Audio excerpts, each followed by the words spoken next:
Well, we'll see what Iran decides to do. I think they should choose the route of peace. We've done everything. We have bent over backwards, okay, to create a deal with these people. Steve Witkoff has traveled the world extensively, met with them. Well, not even met with them, met through the Omanis with them and discussed back and forth.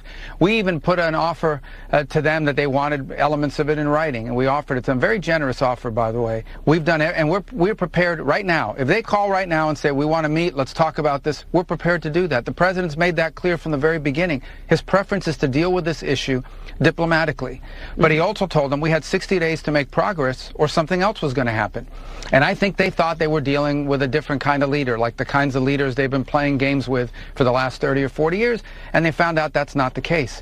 So this mission was a very precise mission. It had 3 objectives, 3 nuclear sites. It was not an attack on Iran. It was not an attack on the Iranian people.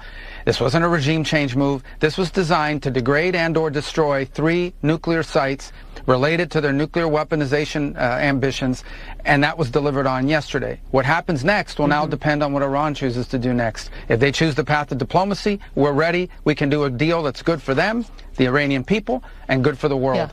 Yeah. If they choose another route, then there'll be consequences for that. This is very simple. The president wants to resolve this diplomatically and peacefully. He gave them a chance to do that. They delayed. They had all these kind of delay tactics. They wouldn't even meet with us directly. We had to go through third countries. This is very simple. Let's meet directly. Let's work on agreements that are good for Iran, and good for the Iranian people in particular, good for the safety and security of the world and the United States. That's always been our preference. That continues to be our preference. But they're the ones that were playing games with us. And these are the consequences. We had to achieve those objectives. We had 3 objectives yesterday: Fordow, Natanz, and Esfahan. We conducted a brilliant military operation under the command of President Trump, and obviously great credit to Secretary Hegseth and General Kurilla and General Kane and all the airmen and the phenomenal people in the U.S. military. No other military in the world could have done this. No, we've achieved those objectives. What happens next is up to the regime. Okay, the regime wants peace. We're ready for peace. They want to do something else. They're incredibly vulnerable. They can't even protect their own airspace. Do you know why we have bases in Bahrain and Qatar and UAE and all these places? All of those bases are there because those countries are afraid that Iran will attack them.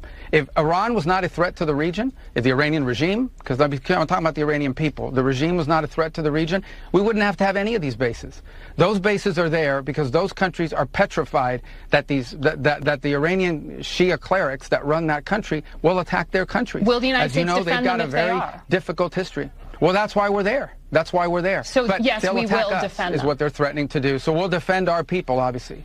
We'll defend our people. Well, they'll attack our bases. And those are our bases, and we're going to defend our personnel, and we're prepared to do that. But we'll do more than just defend. We'll impose costs on Iran if they attack American personnel, whether they do it directly or whether they do it through some of these proxies that they try to hide behind.